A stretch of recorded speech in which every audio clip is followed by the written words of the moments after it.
The quietest man on Pewterfinch Circle was the one person Meredith Whitlock should never have chosen test. Calder Baines lived alone in a pale brick house at the closed end of the cul-de-sac, where the road curved around a bed of clipped boxwoods and young maple trees. At 63, he kept his lawn neat without making it look staged, washed his old silver pickup every other Saturday, and exchanged polite nods with neighbors without inviting conversation. Silence suited him. Most mornings began with the sharp hiss of underground sprinklers and the dry whisper of leaves scraping across the curb. Calder drank coffee on the back steps while the smell of warm asphalt drifted from the main road, and the neighborhood slowly filled with the sounds of garage doors lifting, delivery vans braking, and lawn equipment starting in the distance. Since his wife had died 4 years earlier, he had learned to let routine hold the empty spaces together. He asked for little. Pewterfinch Circle had once been known as the easy side of Morrowfield, a place where children chalked sidewalks, retirees traded tomatoes, and nobody measured the distance between porch planters. That changed after Meredith Whitlock became president of the Morrowfield Residential Association and began calling ordinary differences threats to community presentation. Under her leadership, the HOA inspection golf cart appeared twice a week, its electric motor humming past driveways while a volunteer photographed fences, trash bins, and front doors. The rules multiplied. A family on Larkspur Lane received a $187.43 seasonal container visibility assessment because their recycling bin remained beside the garage for 46 minutes after the approved collection window. Another homeowner paid $264.18 for a porch bulb listed as excessively amber, while an elderly couple was warned that their wind chime created an unreviewed acoustic feature subject to a $93.72 administrative evaluation. The amounts were always precise enough to sound official. That was the trick. Calder noticed the notices, but he never joined the complaints whispered near mailboxes or beside parked cars after sunset. He had spent too many years studying systems to mistake noise for strength, and too many years watching people expose themselves through paperwork to interrupt them too early. His neighbors assumed he had retired from a forgettable state office job, and Calder allowed the assumption to stand. Privacy had value. His bronze cast aluminum mailbox stood near the curb on a square post set into old concrete, its finish softened by years of rain and summer heat. It had been there when Calder bought the house, along with the maple by the driveway and the cracked bird bath, and had refused to replace. Unlike the newer black mailbox units appearing around Morrowfield, his had a narrow decorative rim and a small manufacturer's plate underneath that nobody had examined in years. It looked permanent. Meredith saw defiance. On a bright Tuesday afternoon, the air smelled of cut grass and chlorine drifting from the community pool, and the HOA golf cart rolled slowly past Calder's house before stopping near the curb. Meredith sat behind the wheel in an emerald blazer, pearl earrings, and narrow heels that made no sense on gravel, one hand resting on a leatherback clipboard. She looked from a mailbox to Calder's house, then back again, measuring the scene with the calm satisfaction of someone who believed every object in sight belonged to her authority. She had found her next violation. The golf cart clicked into park, and Meredith stepped down onto the road. Meredith's heels clicked once on the asphalt, then crunched across the narrow strip of gravel beside Calder's driveway. She carried a retractable measuring tape in one hand and her leatherback clipboard in the other, moving with the practiced confidence of someone who expected doors to open before she knocked. The electric motor of the HOA golf cart gave a soft cooling tick behind her while a sprinkler hissed 3 houses down. She had come prepared. Calder watched from his front steps as Meredith placed the metal hook of the tape against the mailbox post and stretched the yellow blade toward the curb. She measured the height twice, photographed the bronze finish from 3 angles, and crouched to inspect the decorative rim without asking permission to touch anything. The sharp scent of hot pavement mixed with sap from a freshly trimmed hedge. Calder said nothing. This structure is not compliant with the neighborhood's current streetscape standard, Meredith announced, rising carefully so her heels would not sink into the edge of the lawn. She turned the clipboard toward him, revealing a form printed with a red border and several boxes already checked. According to the notice, his mailbox created a material interruption in curb line continuity and an individualized visual element inconsistent with collective property value preservation. The language sounded expensive. The approved model is black, she added. Smooth post, rectangular housing, no decorative trim. You have 10 calendar days to remove this one and install the association-selected unit. Calder looked at the mailbox, then at the identical patch of old concrete surrounding its base. The bronze surface carried years of faint scratches, winter salt, and sun fading, none of which suggested a recent installation. A dry maple leaf skittered across the road and caught beneath the golf cart's front tire. He asked one question. "What date does your record show that I installed it?" Meredith's expression tightened, not enough to appear angry, but enough to show that the question had not been part of her expected conversation. She glanced down at the notice, though the answer was not printed there. Then she gave him a thin, professional smile and said the burden of proving prior approval rested with the homeowner. "Our inspection establishes the present violation," she said. "Historical speculation does not pause enforcement." Calder nodded once. Meredith peeled the backing from a laminated red notice and fastened it to the outside of the mailbox post, clear of the mail compartment and flag, smoothing each corner with 2 fingers. The form listed an initial compliance review charge of $246.83, followed by a $71.29 reinspection fee if the replacement was not completed within 10 days. A separate line warned that administrative continuity costs could accrue without further on-site notice. The numbers were exact. That was intentional. Meredith took one final photograph showing the notice attached to the mailbox, then wrote the time on her clipboard and returned to the golf cart. Its tires whispered over the pavement as she drove toward the clubhouse, leaving behind the faint smell of warm rubber and cut grass. The cul-de-sac became quiet again. Calder did not remove the notice. He stepped inside, returned with his phone, a ruler, and a small flashlight, then photographed the paper from every angle before recording the condition of the post, the concrete base, and the untouched grass around it. He captured the time, weather, shadows, and placement of Meredith's adhesive strip. Details mattered. Kneeling near the curb, Calder ran the flashlight beneath the mailbox housing and found a narrow manufacturer's plate darkened by age. He wiped it gently with a folded handkerchief until a stamped sequence appeared beneath the dust. PF M 14-8827. He photographed it twice, once close and once with the house number visible in the same frame. Then he stood, looked toward the empty road, and studied the red notice fluttering against the bronze metal. "So you have a record," he said quietly.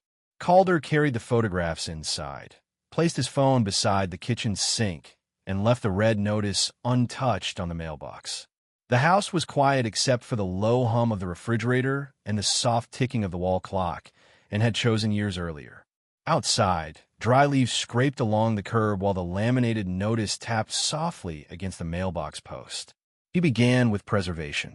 That evening, Calder mounted a small weatherproof camera beneath the front eave, angled only toward his driveway, mailbox, and the strip of lawn within his property line. He tested the timestamp against the clock on his phone, saved the installation photograph, and recorded the camera's field of view in a plain spiral notebook. Nothing pointed toward a neighbor's window or private yard. Precision mattered. At the dining table, he downloaded Meredith's notice from the HOA portal instead of relying on the printed copy. He saved the original file, exported the message headers, and created a checksum so any later alteration could be identified. Then he scanned the laminated notice at full resolution and stored both versions in separate folders labeled by date and source. Old habits returned easily. The next morning smelled of damp soil and faint wood smoke from somewhere beyond the subdivision. Calder sent a formal records request to the association's management address, asking for the architectural approval history, original developer, turnover inventory, streetscape maps, mailbox vendor invoices, maintenance logs, reserve studies, meeting minutes, and every resolution authorizing the listed charges. He also requested the complete audit trail for his violation file, including creation dates and revision histories. The request was calm. Meredith replied 4 hours later with 7 pages, most of them recent policy summaries and photographs she had taken herself. Her message stated that older records were not reasonably available, and that continued requests could trigger a $138.64 document retrieval assessment. Calder printed the email, circled the phrase, "not reasonably available," and sent one short response asking her to confirm that no additional responsive records existed. She confirmed it. Another lock clicked shut. 2 days later, Calder drove to the county administration building, where fluorescent lights buzzed above rows of metal filing cabinets, and the hallway smelled faintly of copier toner and rain-soaked coats. A records clerk pulled the recorded plat, declaration exhibits, and a common asset maintenance schedule file during Morrowfield's transition from developer control to homeowner control. Calder moved slowly through each image, noting page numbers before requesting certified copies. He found it on sheet 14. A streetscape asset map showed every original mailbox position around Pewter Finch Circle, each marked with a maintenance code. At the end of the cul-de-sac, beside Calder's parcel, a small square was labeled M14. The recorded maintenance exhibit described M14 as a cast aluminum postal unit with a bronze finish, decorative rim, and developer-installed concrete footing. It matched exactly. Calder paid $42.17 for certified copies and asked the clerk to stamp the receipt with the retrieval date. Back home, he placed the recorded streetscape exhibit beside the photograph of the serial plate and drew a line between PF M14-8827 and the asset code M14. Then he opened the digital rejection letter Meredith had attached to the portal file. The document claimed an architectural committee had denied the mailbox years before Calder purchased the house, but its embedded creation date was only 3 days old, and its layout used a template released the previous winter. 2 facts inconsistent with Meredith's claim that it was an untouched historical original. Calder leaned back as the sprinkler system hissed outside in the dark. The paper was already talking. The first invoice arrived before breakfast on Monday, folded inside an envelope marked compliance accounting in bold navy letters. It listed a $1,742.36 unauthorized streetscape fixture penalty, a $284.91 visual review surcharge, and a $96.47 portal processing fee. The paper smelled faintly of toner and carried Meredith's initials beside the due date. The escalation had begun. Calder placed the envelope in a clear sleeve, photographed both sides, and entered each amount into a spreadsheet beside the date, delivery method, and policy citation. He checked the association bylaws for every section referenced on the invoice and found that 2 concerned landscaping, while the 3rd governed temporary holiday displays. None mentioned mailboxes. He recorded that too. 3 days later, a second notice added a $2,186.59 mailbox profile variance accrual and warned that further requests for documentation would generate research recovery costs. The sprinkler heads along Pewter Finch Circle snapped up at dawn, spraying silver arcs across the lawns while the HOA golf cart moved slowly through the mist. A volunteer in a beige vest photographed driveways from the passenger seat. Calder watched from behind the kitchen window. At 11:15, Meredith returned with Douglas Mercer, the gray-haired HOA treasurer, and a young management employee carrying a tablet-mounted camera. Meredith wore a burgundy blazer and narrow black heels that clicked against the concrete before sinking slightly into the damp edge of the lawn. She did not knock. Calder's Eve camera captured everything. Meredith pointed at the mailbox and announced that the association was documenting continued intentional noncompliance.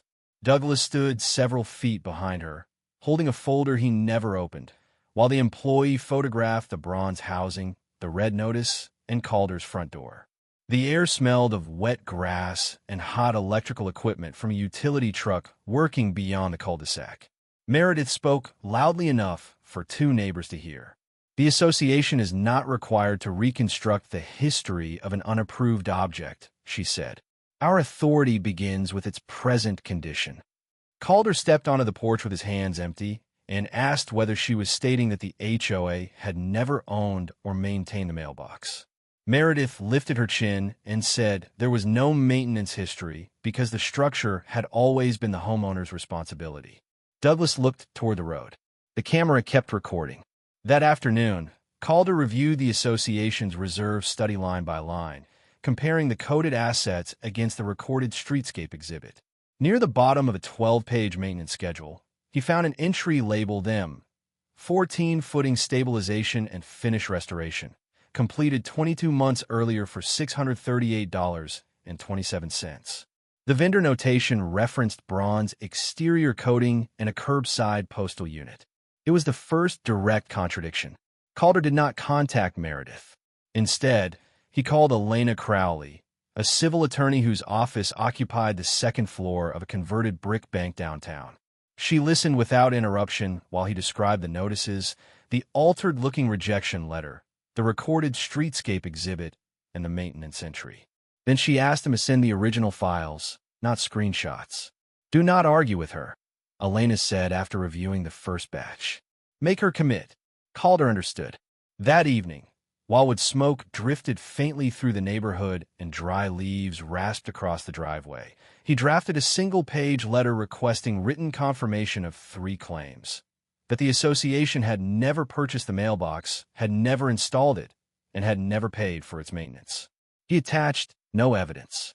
4 days later, Meredith replied on official letterhead and confirmed all 3 statements without qualification.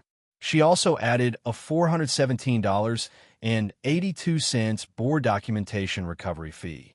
Calder printed her letter and placed it beside the reserve study entry. The file was getting heavier. By the end of the week, Calder's portal showed that every interim charge had been consolidated and superseded by 5 final categories, totaling exactly $31,600.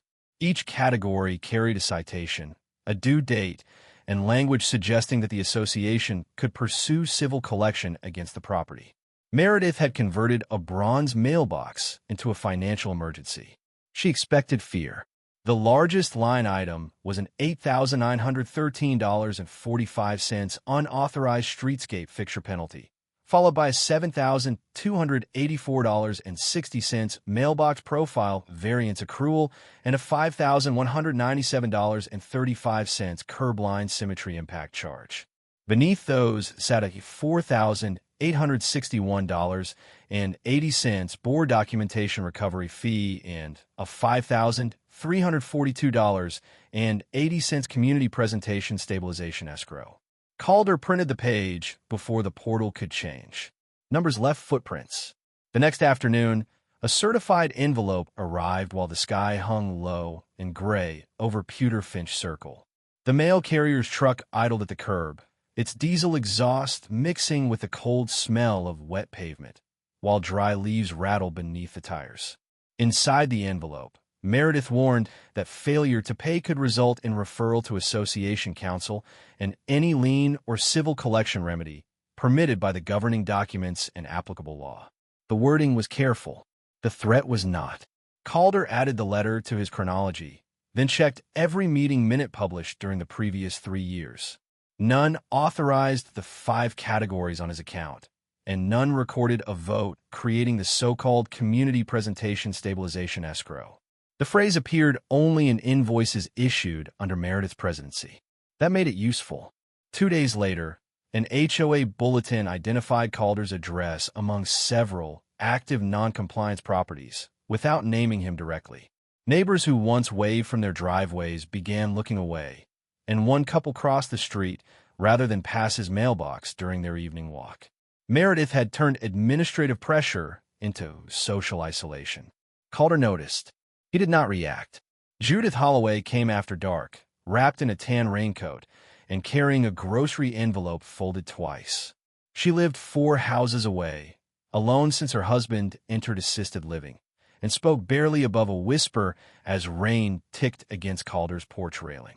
Inside the envelope was a receipt for $2,763.19, paid 18 months earlier for a legacy postal frontage correction. The description matched nothing in the bylaws. Judith said Meredith had told her the amount would double if she requested a hearing. Calder asked permission to copy the receipt and portal notice, then promised nothing beyond careful review. Judith's hands stopped trembling only after he placed the originals back in her envelope. One case had become two. Over the next 3 evenings, Calder compared Judith's records with his own and found the same internal code printed beside both assessments. EP 47. With written permission from 2 neighbors Judith contacted, Calder reviewed a $1,986.52 receipt from a former Juniper Trace owner and a $3,118.74 assessment issued to another resident for refusing to replace an original post. Both payments carried the EP 47 code and had been routed into an account called the Exterior Presentation Reserve. No valid resolution created it.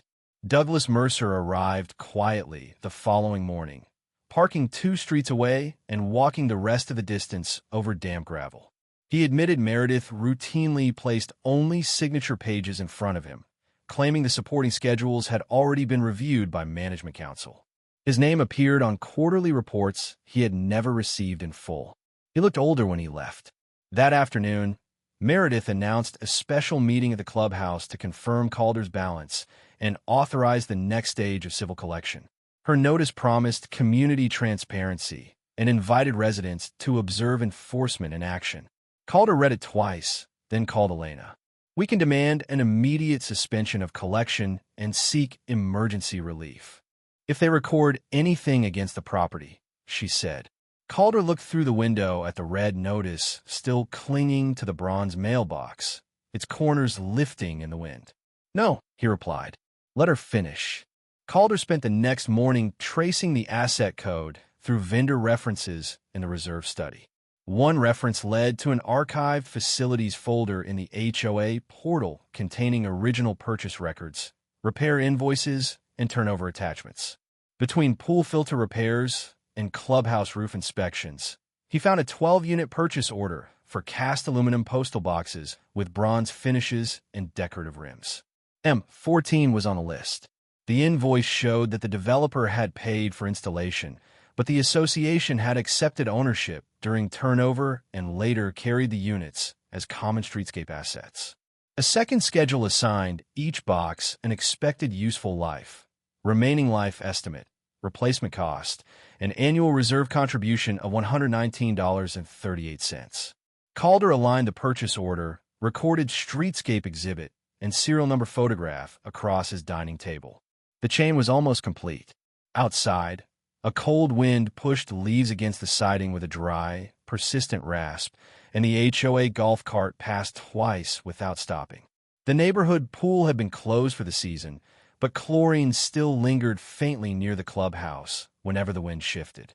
Calder worked beneath the yellow light above the table, entering document dates into a timeline and marking every contradiction in red pencil. He did not hurry. Late that afternoon, Elena called after the manufacturer verified the serial number and agreed to preserve the archived warranty file tied to Calder's address. After receiving Elena's formal document request, the company provided certified copies of the photographs, original claim form, and authorization emails submitted through Meredith's official association account. One file referenced asset M14 at Calder's address and described a cracked concrete footing beneath a bronze curbside unit.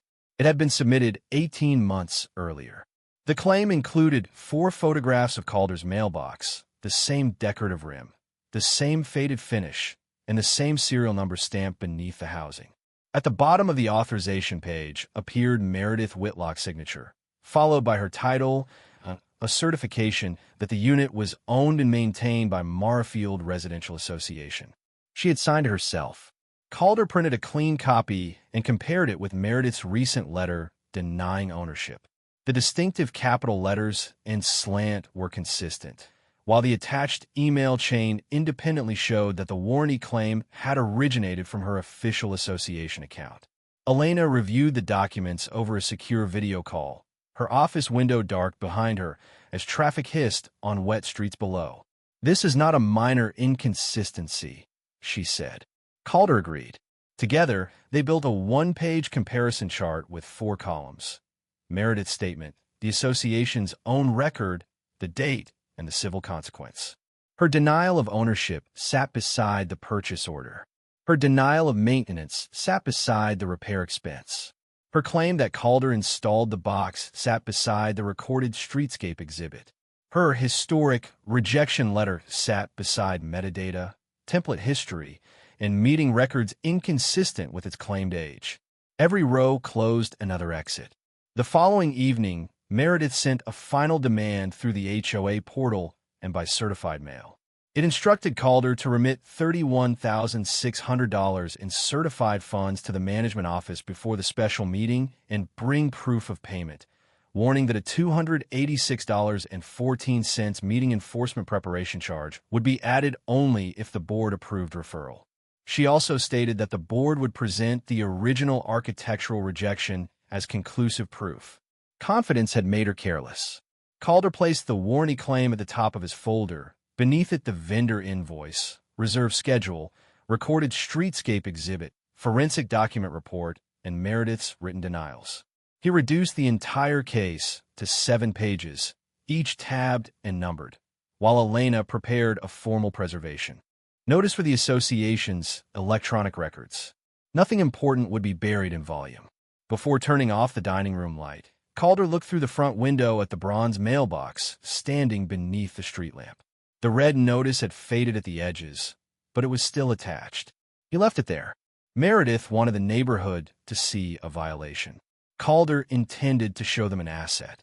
The clubhouse parking lot was full before the meeting began, and headlights swept across the low brick building as neighbors arrived in pairs.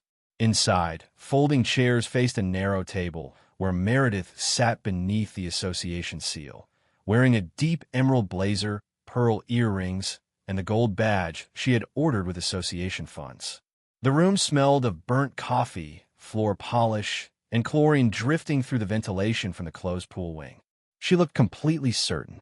Calder entered with Elena beside him and carried only one thin folder under his arm. Douglas sat at the far end of the board table, pale beneath the fluorescent lights, while Judith chose a chair near the aisle and held her old payment receipt inside both hands. The ceiling fan clicked once on every rotation. Nobody spoke loudly. Meredith opened the meeting by calling Calder's property the most serious active compliance matter in Morrowfield. She projected the red notice photograph onto the wall, then displayed the architectural rejection letter and read selected sentences as though delivering a final ruling. According to her presentation, Calder had installed the mailbox without approval, ignored repeated opportunities to correct it, and forced the association to spend $4,861.80 recovering records. Her voice never wavered. Then she made the mistake Calder had been waiting for. Elena asked whether Meredith would confirm, for the official minutes, that the HOA had never purchased, installed, owned, or maintained the mailbox. Meredith adjusted the microphone, glanced toward the residents, and answered yes to each point. She also confirmed that the rejection letter was an original historical record and that all 5 charges had been properly authorized by the board. The trap closed. Calder stood without raising his voice and placed the first page beneath the document camera. It showed the serial number PF M14-8827 stamped beneath the mailbox, with his house number visible in the same frame. He replaced it with the certified recorded streetscape exhibit identifying M14 at the exact curb location, then added the original purchase order for 12 bronze cast aluminum units. The room shifted. Meredith said the code could refer to another object, but Calder placed the reserve study beside it, showing M14's expected useful life, replacement cost, and designated reserve funding. He followed with the $638.27 footing repair entry, dated 22 months earlier, and the vendor description of a bronze postal unit at Calder's address. Douglas leaned toward the page and removed his glasses. Meredith stopped smiling. Calder saved the warranty claim for last. The document contained photographs of the same decorative rim, the same weathered finish, and the same serial plate, followed by a certification that M14 belonged to Morrowfield Residential Association. Meredith's signature appeared directly beneath the statement. The silence became physical. "That was an administrative form," she said. Calder nodded and displayed her recent letter denying that the HOA had ever maintained the box. Then Elena projected a forensic comparison of the PDF's embedded creation date, template version, and claimed meeting reference. The cited meeting appeared in no notice, agenda, or minute book, and the board secretary confirmed that no such meeting had been called. Douglas turned toward Meredith and said the board had never voted on the 5 fee categories. Judith stood next, unfolded her receipt, and identified the same internal billing code on her own mailbox assessment. 2 more residents raised their hands and said they had similar documents at home. Meredith reached for the microphone, but the board secretary quietly switched it off. Calder placed the warranty claim beside Meredith's written denial and aligned the signatures so everyone could see them. "I do not need to decide which statement is false," he said. "Your own records have already done that." For the first time that evening, Meredith had nothing prepared. The board secretary called for an emergency recess, and the room broke into low, urgent conversations. Meredith remained behind the table with one hand resting on her closed clipboard, while Douglas asked the management representative to disable all new collection activity connected to Calder's account. Outside, cold rain tapped against the clubhouse windows, and the parking lot lights reflected in long silver streaks across the asphalt. Her authority was already gone. With a quorum still present and Meredith recused because the resolution directly concerned her conduct, the other directors adopted an emergency preservation measure directing the management company to place her account in read-only status and suspend her access to the billing, architectural, and association email systems. Elena delivered a preservation notice requiring the HOA to retain account histories, revision logs, vendor correspondence, and every document connected to the exterior presentation reserve. The board also voted to place the disputed funds under independent review. Nothing could be quietly deleted now. The investigation began the following Monday inside the clubhouse conference room, where cardboard archive boxes lined the walls and the air smelled of paper dust, stale coffee, and the faint mineral odor of an aging ventilation system. An outside accounting firm compared bank deposits, homeowner ledgers, board minutes, and internal fee codes.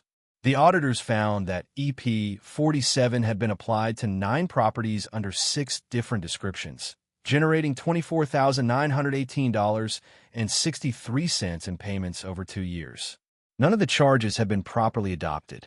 Calder's balance was removed from the portal first, but Elena refused to treat the correction as sufficient. Her civil demand required written cancellation of every charge, reimbursement of Calder's legal and document analysis expenses, repayment to affected residents, and a public correction of the non-compliance bulletin. She also demanded a binding records access policy and independent supervision of future assessments.